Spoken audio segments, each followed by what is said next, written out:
few things I want to be able to talk about real quickly, and that is the area of the unknown. And shout out to my guy Cowboys beat. He had a great presentations of what the ESPN, the 4-letter, 3-letter network is saying. So disrespectful for the boys that the area of the unknown is always the tangible thing with the Cowboys.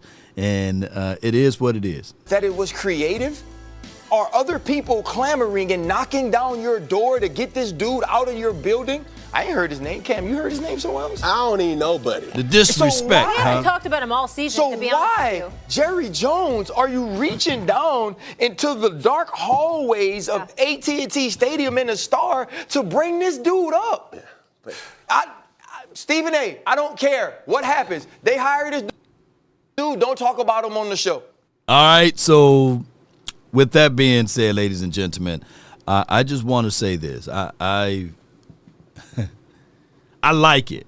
I like the fact that no one knows of the coach and how we are assembling, right? The known versus the known unknowns, and that's just for what it is. Well, what I'm saying is that there are known knowns and that there are known unknowns, but there's also unknown unknowns. Things we don't know that we don't know. So, with that being said, y'all can talk about law. Man, it's all Kool-Aid. It's all this and that, and that's all what we do here is bring the Kool-Aid. Well, give Shotty a chance to fail is what I'm saying and what I'm getting at. Just like this combine, it elevated a lot of people from thinking one person belongs in the third round to the second round. Now you can see him in the first round. A la Matthew Golden is one of the guys that climbed up on the charts, and another guy that climbed up on the charts.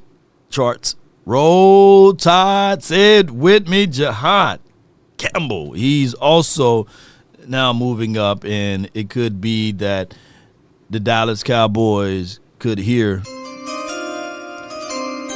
With the 12th pick of the NFL draft, the Dallas Cowboys select Alabama's Jihad Campbell, who had a fantastic combine measuring above 50 percentile height, arm length, hand size among all. And then on top of that, he had ran a 4.52 40 time. And when you look at the 10-yard split, 1.52, and on top of that, he is of the comparisons of a Jalen Walker. Of course, we do know that Abdul Carter is the creme de la creme of it all, far as edge / outside linebacker / whatever you want to do with him, far as weapons. But you got to also insert Jihad Campbell to the mix. He can cover the hooks to the sidelines. He can squeeze inside. I've seen him blitz in the A-gap, B-gap. He is a complete all-around linebacker, by the way. Can cover pretty well. Sometimes you can look at some of his instincts and say, hey, what was he thinking there? But that just, in the words of Mike McCarthy, just like anything, right? You got to be able to take the risk at playing linebacker. But I never look at linebackers as an isolated situation, because I'm looking at linebackers as a feed-in or a person that feeds off of the defensive front. And we need help at defensive tackle, right? So this Osa news about them putting the franchise tag on him so that they can negotiate his contract further is another conversational piece, too. I don't want the Cowboys to be into this mix of saying, all right, cool, let's put the franchise tag and let Osa play on the franchise tag. No. Come up with a deal.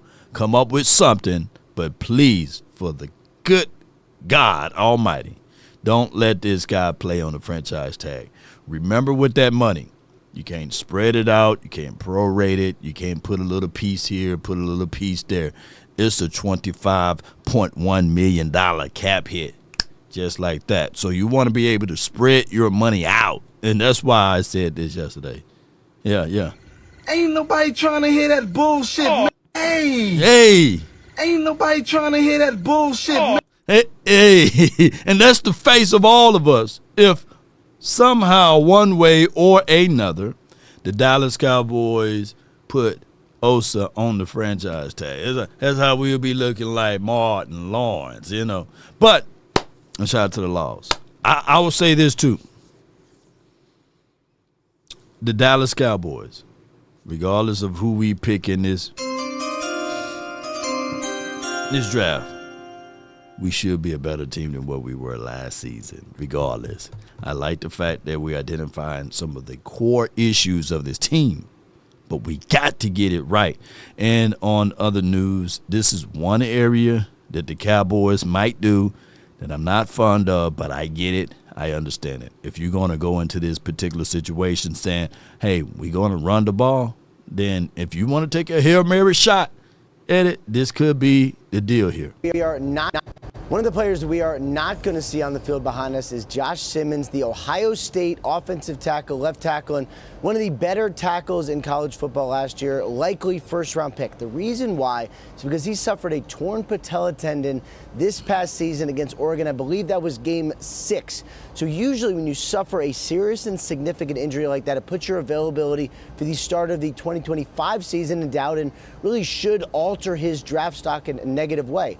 I'm just not sure that's the case. My understanding, after talking to several sources informed of his medical, his physical here, sounds like it went incredibly well. He reported that he is way ahead of schedule. I was told he is healing extremely nicely, and there's a very real chance, an expectation almost, that he is ready to start the 2025 season. Does also sound like his interviews went really well. So for Simmons, who no doubt saw his future flash before his eyes with that bad injury this past college season, much more optimistic after the visits to Indy.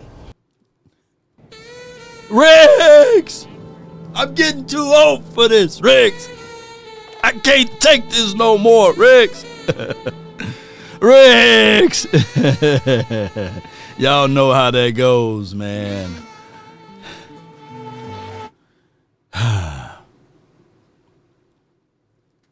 If anybody would be willing to take that risk, would be the Dallas Cowboys, by the way. And by far, if you look at Simmons' tape, before the injury, he's top 5 pick in this draft. Top 5. I think that he will be probably right shoulder to shoulder with Will Campbell, right? He's better than Kevin Banks. So now you look into those situations. Who is willing to take the risk? They can't get fired.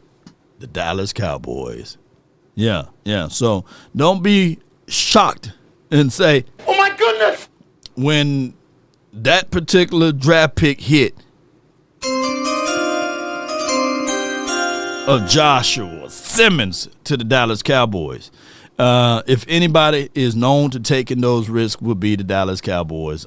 Fortunately, unfortunately. And the Cowboys might just do it. They talked about re-solidifying this offensive line. We do know that, Zach Martin, he retiring, right? So there's a hole right there on his offensive line. And the Cowboys, if anything, they could be willing to draft an offensive lineman. And I get it. Tyler Guyton, developmental situation. We haven't seen the fruits of our labor with him. We may not see him until next season being able to do something for us, because that's just how it is, unfortunately, right? Or hear me out. Guyton, when you look at his game and all what he was able to do last year, and he was a healthy scratch for some games too, his performance was okay. It's just that he had to get rid of some of those penalties. So that could be a thing right there, believe it or not. But this is the Cowboys. So we'll see. Overall, that's why the combine is necessary, right? To that degree, it takes people that was considered third round into the second round into the first, people who had medical situation for the nation.